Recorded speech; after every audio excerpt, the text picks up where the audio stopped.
Shalom, Bapak Ibu, Saudaraku yang dikasihi Tuhan Yesus. Salam sejahtera buat saudara semua dimanapun berada. Pagi ini saya mengajak kita bersatu teduh kembali dan berdoa dalam renungan penuntun kehidupan setiap hari. Kiranya damai sejahtera Allah dan tuntunan Roh Kudus menyertai kita sepanjang hari ini. Tema renungan pagi ini, pelajaran dari Salomo. Nats Alkitab terdapat di dalam 1 Raja-Raja 11 ayat 4 sampai dengan 6. Demikianlah firman Tuhan. Sebab pada waktu Salomo sudah tua, istri-istrinya itu mencondongkan hatinya kepada allah-allah lain, sehingga ia tidak dengan sepenuh hati berpaut kepada Tuhan Allahnya seperti Daud ayahnya. Demikianlah Salomo mengikuti Asitoret, dewi orang Sidon, dan mengikuti Milkom, dewa kejijikan sembahan orang Amon. Dan Salomo melakukan apa yang jahat di mata Tuhan, dan ia tidak dengan sepenuh hati mengikuti Tuhan seperti Daud ayahnya. Saudaraku yang dikasihi Tuhan Yesus, kita tahu dari Alkitab bahwa Salomo adalah orang yang beriman kepada Allah dan juga seorang yang bijaksana. Kebijaksanaannya adalah karena Allah telah mengaruniakan kepadanya hikmat yang luar biasa. Dia memiliki hikmat di dalam setiap aspek, termasuk hikmat untuk membantunya membedakan apa yang benar dan apa yang salah. Begitu terkenalnya hikmat Salomo sampai setiap raja di bumi mencarinya dan ingin mendengarkan hikmatnya, termasuk Ratu Sheba yang datang dari jauh untuk melihat dan mendengarkan hikmat Salomo secara langsung. Nah, tentu saja Ratu Sheba tidak akan datang dengan tangan kosong. Alkitab menulis dalam 1 Raja-Raja 10 ayat 10, Ratu memberikan kepadanya 120 talenta emas dan sangat banyak rempah-rempah dan batu permata yang mahal-mahal. Tidak pernah datang lagi begitu banyak rempah-rempah seperti yang diberikan Ratu Negeri Sheba kepada Raja Salomo itu. Saudaraku, itu baru kunjungan satu orang, Ratu Sheba. Belum lagi dari saudagar-saudagar, pedagang-pedagang, para bupati, dan semua raja-raja pada zamannya.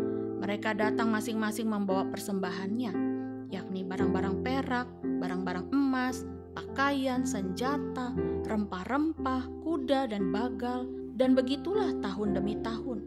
Makanya tidak heran bukan? Kekayaan Raja Salomo sangat banyak, bahkan melebihi semua raja di bumi. Tetapi sungguh disesalkan, menjelang masa tuanya Salomo melakukan hal-hal yang jahat di mata Tuhan. Karena Alkitab berkata, Salomo melakukan apa yang jahat di mata Tuhan, dan ia tidak dengan sepenuh hati mengikuti Tuhan seperti Raja Daud ayahnya. Saya berpikir, kenapa orang yang dikaruniakan hikmat dari Allah sedemikian rupa dapat jatuh ke dalam dosa? Apalagi Salomo, kan anak Raja Daud yang sungguh mengasihi Tuhan. Namun rupanya itulah proses kehidupan manusia, saudara, yang diciptakan Allah dengan kehendak bebas. Maka kita masing-masing akan bertanggung jawab dalam setiap keputusan hidup yang kita ambil. Saya mencoba menganalisa apa saja yang membuat Salomo akhirnya meninggalkan Tuhan. Pertama, dia menikah dengan banyak perempuan yang tidak menyembah Allah. Jadi istri-istrinya ini kebanyakan yang tidak seiman dengan Salomo. Bayangkan saudara, Salomo punya 700 istri dari kaum bangsawan dan 300 gundik. Ini pelajaran juga buat orang-orang muda, agar jangan mencari pasangan yang tidak seiman. Yang kedua, dia mengikuti ilah-ilah lain. Yang ketiga, dia mendirikan bukit pengorbanan bagi ilah orang Sidon, orang Moab, dan orang Amon yang letaknya berseberangan dengan bait suci di sebelah timur Yerusalem. Dan yang keempat, dia tidak lagi berpegang pada apa yang diperintahkan Tuhan. Alkitab juga mencatat bahwa Allah telah 2 kali menampakkan diri kepada Salomo untuk memperingatinya. Tetapi ternyata hati Salomo tidak selembut hati Daud. Makanya Allah murka kepada Salomo. Saya teringat dengan ayat firman Tuhan yang berkata di dalam Matius 7 ayat 21. Bukan setiap orang yang berseru kepadaku, Tuhan, Tuhan, akan masuk ke dalam kerajaan sorga, melainkan dia yang melakukan kehendak Bapa-Ku yang di sorga. Jadi saudara, Ternyata meskipun kita dikaruniakan Allah kemampuan, kepandaian, keahlian dalam bidang-bidang tertentu, bahkan talenta untuk melayani di gereja, Tuhan tetap ingin kita melakukan kehendak Bapa kita di sorga. Apa yang terjadi pada Salomo persis sekali apa yang ayat firman Tuhan ini katakan. Mungkin Salomo mengira bahwa dia akan teguh berdiri, tetapi pada akhirnya ia jatuh ke dalam pencobaan. Karena ia semakin hari semakin tidak waspada menjaga hatinya. Saudara, apakah hari-hari ini kita sedang condong kepada perkara-perkara duniawi, kepada ambisi, kepada kesenangan-kesenangan, dan hal-hal kecil yang mengganggu relasi kita dengan Tuhan? Jangan sampai apa yang kita mulai dengan roh, kita akhiri dengan daging. Mari kita berdoa.